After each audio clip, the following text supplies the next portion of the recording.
Anniversary special, তাই ঘুরতে যাওয়া তো মাস্ট। তো কোথায় গেছিলাম ঘুরতে, হ্যাঁ পুরোটাই তোমাদেরকে দেখাবো, তো সঙ্গে কিন্তু থাকতে হবে দেখার জন্য আমি কোথায় গেছিলাম। Hello guys, welcome to pure দুনিয়ায়। আশা করি তোমরা ভালো আছো, আমিও খুব ভালো আছি। তো অ্যানিভার্সারি মানে 2 বছর কাটিয়ে দিয়েছি আমার এই নতুন পরিবারের সাথে। হ্যাঁ, নতুন পাওয়া বাবা মা, মানে তাদের এত আপন করে আমি নিতে পারবো, আর আমার থেকেও বেশি কথা তারা যে আমাকে এতটা আপন করে নেবে সেটা আমার কল্পনার বাইরে ছিল। যাই হোক, এদের কাছে কিন্তু আমি বৌমার থেকেও মেয়ে হয়ে গেছি অনেকটা বেশি। কারণ কি বলো তো, কারণ কিন্তু এদের কোনো মেয়ে নেই, আর আমার শাশুড়ি মায়ের তো মেয়ের নাকি খুবই শখ ছিল।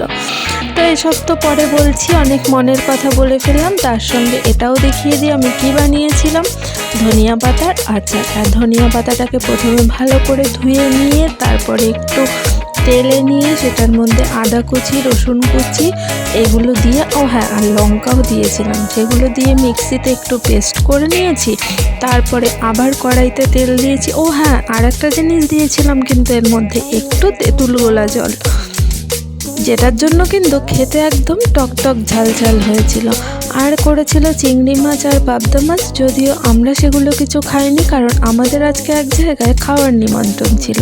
তো রেডি হয়ে সেখানেই বেরিয়ে পড়েছি। আর গিয়ে দেখি বাপরে বাপ কত ভিড়, মানে এত লোক হয়ে গেছে যে আমরাও গিয়ে কিন্তু অনেকক্ষণ দাঁড়িয়েছিলাম। তারপরে টুক করে প্লেট নিয়ে বসে পড়লাম পাত পেতে খেতে। আর হ্যাঁ, এই যে বিকেলবেলা দেখতে পাচ্ছ, মানে বিকেল হওয়ার একটু আগেই কিন্তু একদম আমি সুন্দর নতুন বউয়ের মতো সাজুগুজু করে বেরিয়ে পড়েছি ঘুরতে। কার না ভালো লাগে বলো তো 2-1 দিন ঘুরতে যেতে। হ্যাঁ, হয়তো অনেক দূরে যেতে পারি না, কিন্তু আমাদের মতো মধ্যবিত্ত বাড়ির সবারই কিন্তু ইচ্ছে থাকে ঘুরতে যেতে। তো গিয়ে তো অনেক কিছুই খাওয়া দাওয়া করেছি, তার মধ্যে প্রথম ছিল আমাদের চা খাওয়া। কারণ আমরা যখন দেখা করতাম ঠিক বিয়ের আগে এই জায়গাটাতেই যেতাম, তাই এই জায়গাটা আমার কাছে কিন্তু অনেক স্পেশাল। কোথায় গেছিলাম, হ্যাঁ সেটা জানার জন্য তো তোমাদেরকে কমেন্ট করতে হবে। আর তোমরা কিন্তু কেউ আমাকে কমেন্ট করে জানাচ্ছ না। আমার ভিডিওটা দেখে কমেন্ট করো, তাহলে তো বুঝতে পারবো তোমরা কোথার থেকে দেখছো। আর অবশ্যই সাবস্ক্রাইব করতে ভুলে যেও না। পাশে থেকো, ভালোবাসা দিও, তোমাদের জন্যই কিন্তু বানিয়েছি আমি আজকে এই বড় ব্লগটি। শর্টস ভিডিওতে যেমন তোমরা পাশে আছো, ভালোবাসা দিচ্ছ, আমার এই বড় ভিডিওগুলোতেও আশা করি তোমরা পাশেই থাকবে। তো চলে গেছিলাম। আমরা তো নয় বিয়ের পরে প্রেম করছি, তো এখানে দেখলাম আরও অনেকে করছে। তার সঙ্গে দেখি আবার মাছও ধরছে। আর এই জায়গাটায় একবার গেলে আমার কিন্তু আর ফিরে আসতে ইচ্ছে করে না, কিন্তু তাও কি করব, সন্ধে হয়ে যাচ্ছে, ফিরে তো আসতেই হবে। আসার পথে আমি অন্যরকম একটা জিনিস টেস্ট করে নিয়েছি। কি বলো তো, লিট্টি চোখা, যেটা খাওয়ার কিন্তু আমার অনেক দিনের ইচ্ছে ছিল।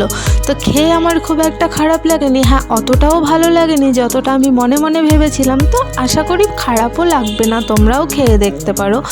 আর হ্যাঁ, তোমাদের সাথে কিন্তু আমার বিয়ের একটা ছোট্ট মুহূর্ত শেয়ার করে নিয়েছি, যেটা আছে কিন্তু ভিডিওর একদম শেষে। দেখে নিও, কেমন লাগছে জানিও আমাকে। তো আসার পথে আবার বাড়ির জন্যও কিছু কিনে নিয়েছিলাম। সেগুলো কিনে আমার একটু গিফট কেনার ছিল, মানে গিফট কেনার না, গিফট নেওয়ার ছিল। তো সেটাও টুকুস করে নিয়েছি, মানে আজকে না নিলে তো আর পরে নিতে পারবো না। চলো তাহলে আজকে এখানেই শেষ করছি। টাটা, গুড নাইট, শুভরাত্রি।